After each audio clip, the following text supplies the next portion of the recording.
Welcome to M Car Talk. I'm Ponty, I'm Austin. I'm Jhase. and this is Season 1, Episode 7. Let's get to it.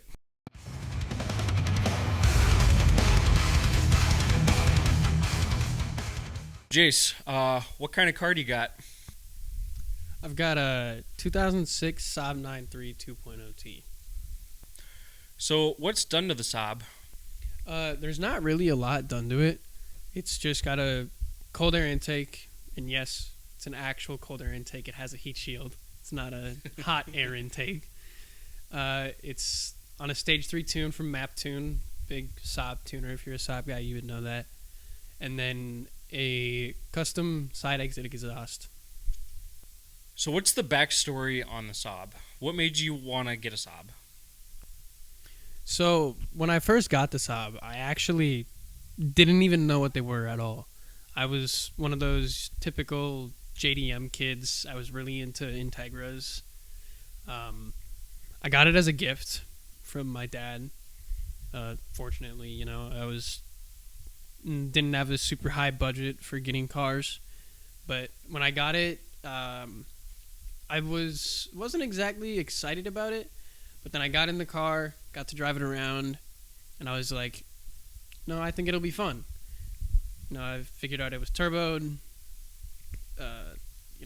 fell down the path of just loving the noise of it. And, first time I got on the highway, because I've never driven anything with over maybe 100 to the wheel, I hit 80 on the on-ramp, and my mom was yelling at me because I was going too fast. She said, I am going to kill myself in this car. So, do you have any plans on building the car at all? Are you looking to maybe upgrade the performance of it or eventually get it to higher horsepower? What's your plan with the car? Being as it is currently, I'm not 100% sure. Ideally, I would like to keep the car. I've owned it for 3 years, so it's kind of been a huge part of me, huge part of who I am on social media too. Everybody knows me as, oh, you're the guy with the Saab with the side exit, right? And yeah, that's me, kind of thing. Ideally, I'd like to take the supercharger from a Cobalt SS, throw that in there, and have it twin charged. Saabs as they are unique, I'd say. You don't see them around as often as you do like a GTR or just supercars in general. It's not something you see built as a build very often. So, what was your first car meet like, and what year did it take place? The earliest one that I can remember is back in 2021. It was the season opener that Trey Moa hosted at, I don't know where exactly it was. It was downtown at like a hotel. I know it was closed at the time. But the main reason I remember it is because the after meet that everybody went to, I had a lot of people come up and ask me to rev the car. And we were over at Foley Park and Ride. And then it was maybe like 10 minutes after that, somebody got shot in the foot there. And that's a really vivid thing to remember. Yeah, I was at that meet too, but I was in the Baja. That was probably one of the biggest car meets I've ever been to. It was so crowded. There was tons of people, and then people started doing burnouts and shit. And then the cops came and kicked us out. But that was definitely one of the best car meets, I'd have to say. It was engaging. It was definitely a blast, and I like to thank Trey for that because that was definitely fun. So another question I want to ask you is, what did your car make on the dyno that one day? I think it was up in Coon Rapids or Blaine area. It was up at Moe's. Yeah. What did your car make on the dyno? To be exact, I made 198 horsepower to the wheels, and then I made 246 torque. So I know you said it was a daily driver, but would you ever take it to like the autocross track or take it on a track in general? I was actually planning to, but then it's having its problems as European cars do. So, maintenance before fun, because, it's my daily driver. So, got to be able to get to work and back, and then I can have my fun in the time that I have to spare when I'm not fixing it. Yeah. So, what's kept you interested in Saabs? It's just the way that they're made.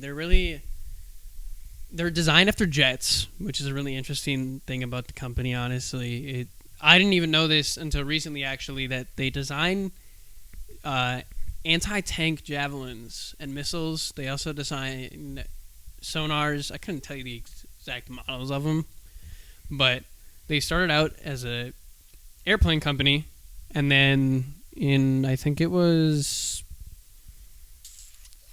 64, they started making cars, somewhere right around there.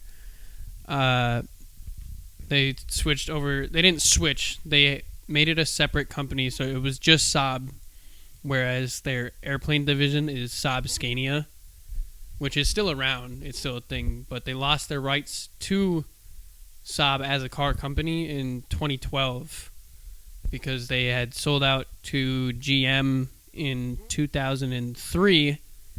They purchased half their rights to the company itself. So, what special features does your car have? So it has a key in the center console.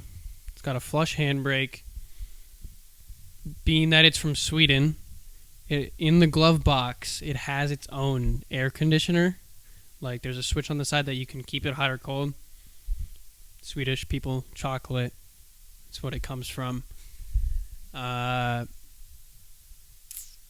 cup holder is really weird. You would have to, I don't know. I'm sure you can throw up a picture or something, or I can get you a video. But the cup holder comes out and then it flips around, and then it sits like a cup holder. It's really weird. Other than that, not really a whole lot. What do you think of the car community today versus how it was or used to be? I haven't been in it for very long, so not a whole lot has actually changed for me. Besides the way that, cops kind of crack down on things because the whole takeover thing. So, because I was never really a part of that whole scene, I've more just been like a park and chill. I've always been interested in going out to, Mexico and getting out there, but haven't been able to do any of that. I just feel like I haven't had a fast enough car to be able to do that. So what is one message you have for the car community? Honestly, I would just say be your fucking self. Like, people are going to hate you no matter what you do. And honestly, I think on the aspect of hate, people should just, fucking let it be. People are going to do what they're going to do no matter what you say. And I mean, I've dished my fair share of hate. Personally, I do think some of it is a little bit deserved. Just in the aspect of people being asses to people trying to learn. So, they're just being an ass for no reason. But, yeah, just do your own thing. People are going to hate no matter what you do. It's a very much so a learning process kind of thing. Alrighty, well, I want to thank Jhase for coming out and doing the podcast with us. It was definitely a pleasure to have you join the podcast, and go get some of that merch. It's some pretty cool stuff. I got a decal myself on there. That's pretty much it for this episode. We'll see you next weekend. Have a good one.